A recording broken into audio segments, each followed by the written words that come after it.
கர்த்தருடைய பரிசுத்த நாமத்துக்கு ஸ்தோத்திரம் உண்டாவதாக. எனக்கு இந்த வாய்ப்பை கொடுத்ததான என் இயேசுவுக்கு நான் நன்றி செலுத்துகிறேன். எனக்கு கொடுக்கப்பட்ட வார்த்தை 7ஆம் வார்த்தை. நம் யாவரும் தலைகளை தாழ்த்தி ஜெபம் செய்வோம். ஆவியானவரே, அம்மாவை துதிக்கிறோம் ராஜா. ஆண்டவரே, நாள் கொடுத்த கிருபைக்காக உமக்கு நன்றி செலுத்துகிறோம். தகப்பனே, அப்பா, உங்களுடைய வார்த்தை நான் சொல்லும் பொழுது ஆவியானவர் நீர் என்னை மறைத்து வெளிப்படும்படியா நான் ஜெபிக்கிறோம். பேசக்கூடிய ஞானத்தை அப்பா நீர் எனக்கு தரும்படியாய் கருத்தாய் பேச என் தேவன் எனக்கு உதவி செய்யுங்க. நீர் வெளிப்படும் இயேசுவின் நாமத்தில் பிதாவே, ஆமென். வாசியுங்கள். லூக்கா எழுதின சுவிசேஷம் 23ஆம் அதிகாரம் 46ஆம் வசனம்.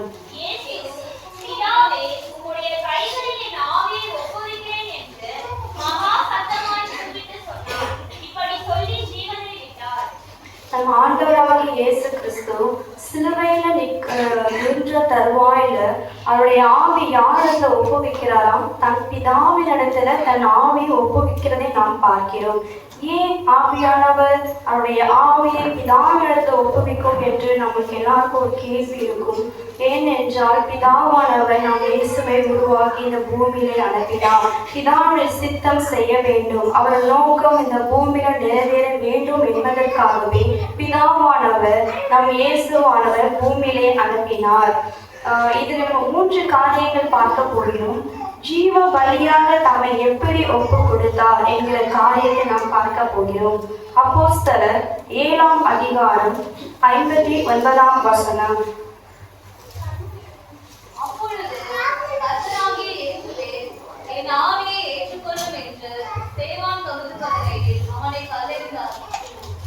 அடுத்தது ரோமர் 12ஆம் அதிகாரம் 1ஆம் வசனம்.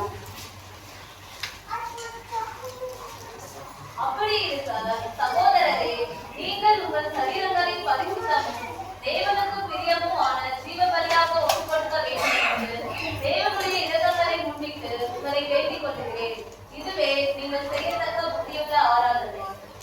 நம் ஆண்டவராகிய இயேசு கிறிஸ்து நமக்காக ஜீவனை தன் பிதாவினிடத்தில் ஒப்பு கொடுத்தார். ஏன்? நமக்காக, நம்மளுடைய பாவங்களுக்காக, நம்முடைய சாபங்களுக்காக நம்ம ஆண்டவராகிய இயேசு கிறிஸ்து தன் ஜீவனை பிதாவினிடத்தில் ஒப்புவிக்கிறதை பார்க்கிறோம்.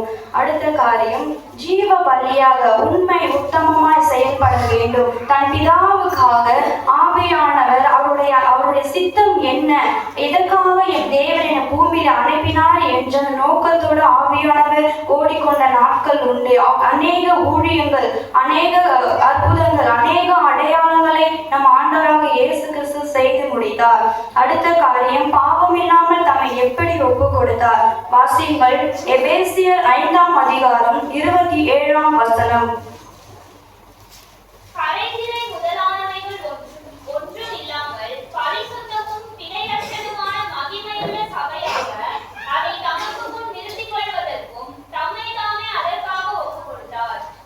ஆண்டவராகிய இயேசு கிறிஸ்து எப்படி ஒப்பு கொடுத்தாரா? பாவம் இல்லாமல் தம்மை ஒப்பு கொடுத்தார். கரைத்திலே முதலானவைகள் ஒன்றும் இல்லாமல் பரிசுத்தமும் பிழையற்றதுமான மகிமையுள்ள சபையாக அதை தமக்கு முன் நிறுத்திக் கொள்வதற்கும் தம்மை தாமே அதற்காக ஒப்பு கொடுத்தார். தன்னை முழுமையாய் பரிசுத்தமாய் நமக்காக, நம்முடைய பிள்ளைகளுக்காக, நம்ம குடும்பத்துக்காக ஆவியானவர் எப்படி ஒப்பு கொடுத்தாரா? பாவம் இல்லாத சரீரம், பாவம் இல்லாத ரத்தம், அவருடைய ரத்தத்தை ஒரு குற்றமும் கண்டுபிடிக்க முடியாது. வாசிகள் 1 பேதுரு 2ஆம் அதிகாரம் 22ஆம் வசனம். அவர் பாவம் செய்யவில்லை, அவருடைய வாயிலே வஞ்சனை காணப்படவும் இல்லை. அவர் வையப்படும் போது பதில் அறியாமலும் பாடுபடும் போது பயமுறுத்தாமலும் நியாயமாய் தீர்ப்பு செய்தவருக்கு ஆண்டவராகிய இயேசு கிறிஸ்து சிலுவையில் அறையும் பொழுது அவர் ஒரு குற்றமும் அறியவில்லை, ஒரு பாவம் அவர் செய்யவில்லை. அவரிடத்துல பிளாத்து சொல்றாங்க, உன்னிடத்துல ஒரு குற்றம் நான் காணேன். பிளாத்து மனைவியும் என்ன சொல்றாங்க? அவர் ஒரு நீதிமான். அப்போ அவரிடத்துல ஒரு தப்பும் கிடையாது. எதற்காக ஒரு சிலுவையில் அறைய வேண்டும் என்று ஆண்டவர் சொல்லலாம், நான் ஒரு தப்பும் செய்யல, என்னை ஏன் நீங்க சிலுவையில் அறையிறீங்க அப்படின்னு ஆண்டவர் அந்த இடத்துல எதிர்த்து கேள்வி கேட்காம தம்மை தாமே முழுமையா தன் பிதாவினிடத்துல ஒப்பு கொடுக்கறதை நாம் பார்க்கிறோம். மரணம் அவரை தேடி போகவில்லை, அவர் மரணத்தை தேடி போனார். நமக்காக நம்ம சுதந்திரமாய் வாழ வேண்டிய பிள்ளைகள் சாப கட்டுகளிலிருந்து விடுதலையாய் வாழ வேண்டும் என்று அந்த நோக்கத்துக்காக பிதாவான நம் ஆண்டவராக இயேசு கிறிஸ்து நமக்காக சிலுவையில் ஜீவனை விட்டதை நாம் பார்த்து கொண்டிருக்கிறோம். அடுத்தபடியாக பாதுகாப்பாய் தம்மை எப்படி ஒப்பு கொடுத்தார்? வாசியுங்கள். யோவான் 10ஆம் அதிகாரம் 17ஆம் வசனம் 18ஆம் வசனம்.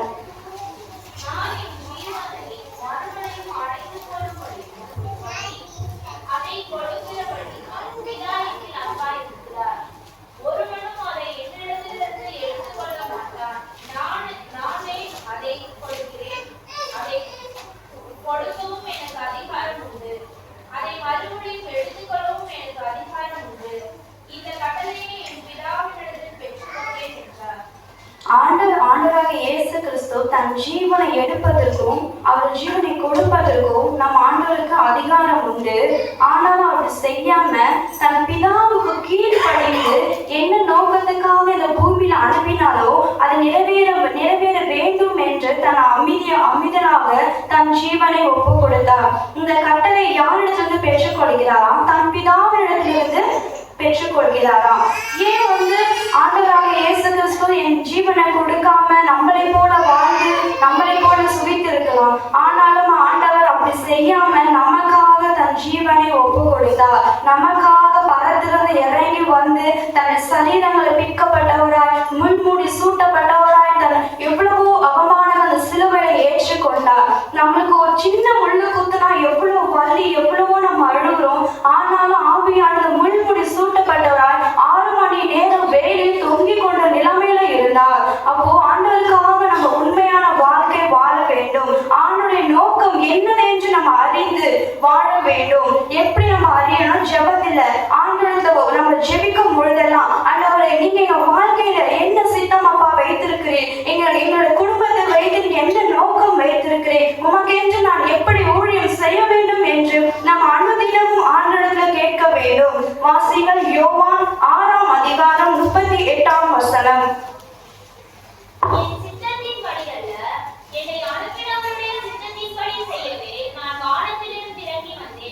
பாருங்க, அவர் நினைத்திருந்தா அவர் இஷ்டம் போல வாழ்ந்திருக்கலாம். மறுபடியும் ஆண்டவர் என்ன சொல்கிறார்? என் சித்தத்தின்படி அல்ல, என் இஷ்டம் போல வாழ்வதற்கு நான் அந்த பூமியில வரல, என் அனுப்பினருடைய பிதாவின் சித்தத்தை நான் செய்ய இந்த பூமியில வந்திருக்கேன். அப்போ ஆண்டவர் நம்மளை உருவாக்கியிருக்காங்க. அப்போ நான் எப்படி இருக்க வேண்டும்? ஆண்டவருடைய சித்தத்தின்படி ஆண்டவருக்கு பிரியமான காரியங்கள், ஆண்டவருக்கு பிரியமான நடக்கைகள், ஆண்டவருக்கு பிரியமான வாழ்க்கை நாம் வாழ வேண்டும். உண்மை உத்தமமாய் நம்ம வாழ வேண்டும். வாசிகள். யோவான் 17ஆம் அதிகாரம் 4ஆம் வசனம்.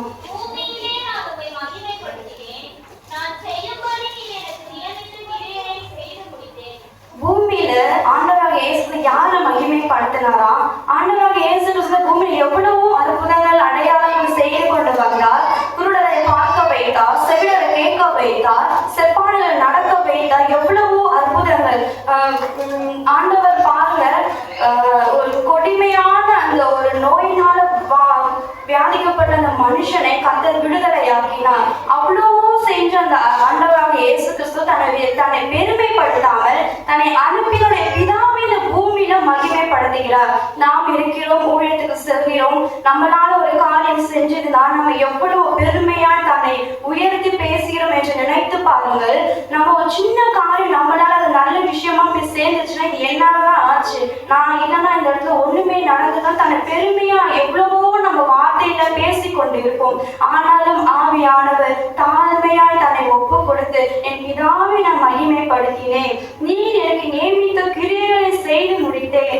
பிதாவானவர் என்ன நோக்கத்துக்காக இயேசுவானவரை பூமியில அனுப்பினாரோ அந்த கிரியைகள் நற்கிரியைகளை செய்து முடித்தார். அவருடைய சித்தத்தின்படி வாழ்ந்து வந்தார். வாசிகள். அப்போஸ்தலர் 2ஆம் அதிகாரம் 24ஆம் வசனம்.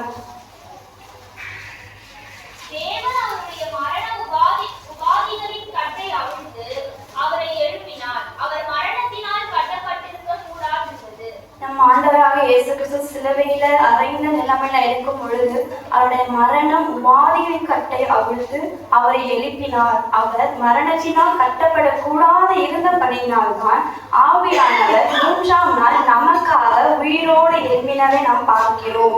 ஆவியானவர் அவரால் மரணத்தினால் அவர் நம்மளால முடியாது. மரண பாதாளத்துல கட்டி அவரால நம்மளால வைக்க முடியாது. அவருடைய ஜீவனை நம்மளால பறிக்க முடியாது.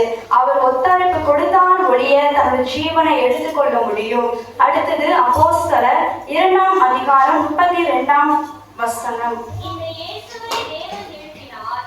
இதற்கு நாங்கள் எல்லாரும் சாட்சிகளாய் இருக்கிறோம். யாரெல்லாம் சாட்சிகளா இருக்கிறோமா? நாம் இன்றைக்கு சபையாய் கூடி வந்திருக்க நாம் ஆண்டவருக்கு என்று சாட்சிகளா இருக்கிறோம். ஊழியத்துக்கு போகும் பொழுது நம்ம அநேக ஆண்டுடைய வார்த்தையை நம்ம சொல்லுவோம். யாரை குறித்து தான் சொல்லுவோம்? நம்முடைய வாழ்க்கையை எடுத்து எங்க வாழ்க்கை இப்படியெல்லாம் இருந்தது, இப்படியெல்லாம் நான் வாழ்ந்து வந்தேன், ஆனால் இயேசு என் வாழ்க்கையில வந்ததுனால நான் இவ்வளவு மாறி ஆண்டவருக்கு என்று நாம் சாட்சிகளாய் வாழ்ந்து கொண்டு வருகிறோம் என்று நாம் புறஜாதிய மக்களுக்கு போய் சுவிசேஷம் சொல்லும் பொழுது நம்ம அவ்வளவு தைரியமா, எதனால தைரியமான இயேசு நமக்கு நம்ம வாழ்க்கையில அநேக அற்புதங்கள் அடையாளங்கள் வைத்திருந்தபடினா இன்றைக்கு நாம் இந்த சபையில ஒன்று கூடி நம்ம ஆவியானவரை ஆராதிக்க கூடி வந்திருக்கிறோம். ஆமென், ஹல்லேலூயா.